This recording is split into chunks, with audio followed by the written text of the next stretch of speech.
नमस्कार दोस्तों, आपका स्वागत है मृत्यु का द्वार कहानी के 5वें भाग में।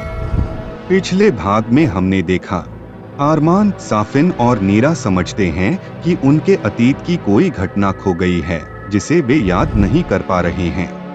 रहस्यमयी छाया आकृतियां इशारा करती हैं कि इसी गलती की वजह से वे मृत्यु के द्वार पर फंसे हैं।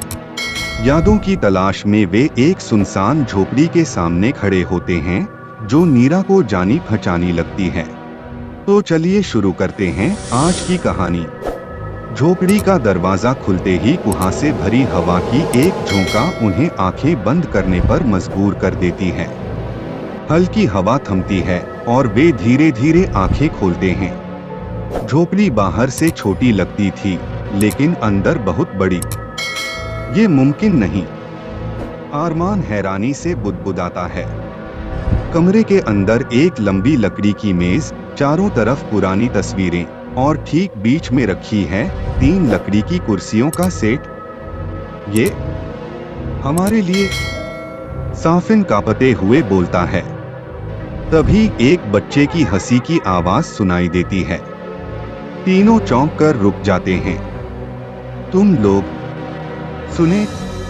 नीरा फुसफुसा कर कहती है। आरमान इशारे से सबको चुप रहने को कहता है। बच्चे की आवाज अब और साफ सुनाई दे रही है।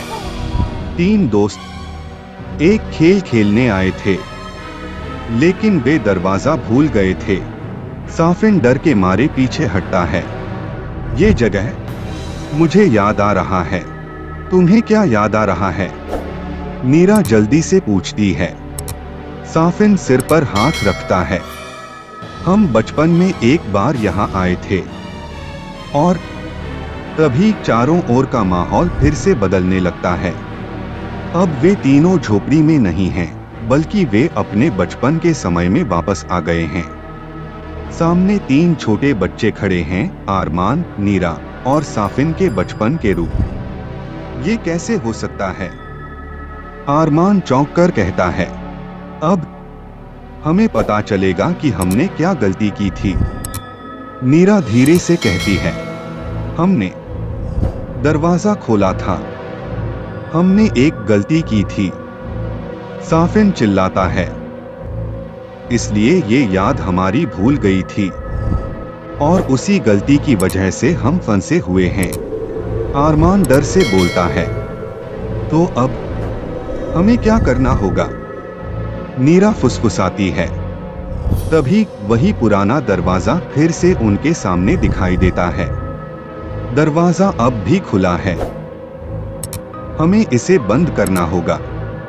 लेकिन दरवाजे के उस पार से कोई अनजानी छाया बाहर आने की कोशिश कर रही है। क्या वे दरवाजा बंद कर पाएंगे? या फिर छाया उन्हें किसी और हकीकत में ले जाएगी? उन्हें समझ आ रहा है कि बचपन में की गई उनकी गलती की वजह से वे फंसे हुए हैं। मृत्यु का द्वार अब भी खुला है और अब उनका मुख्य उद्देश्य है उसे बंद करना। अगले भाग में वे दरवाजा बंद करने की कोशिश करेंगे, लेकिन क्या छायाएं उन्हें रोकेंगी नहीं? जानने के लिए जुड़े रहिए आपके अपने YouTube चैनल कहानी कार्निवाल पर।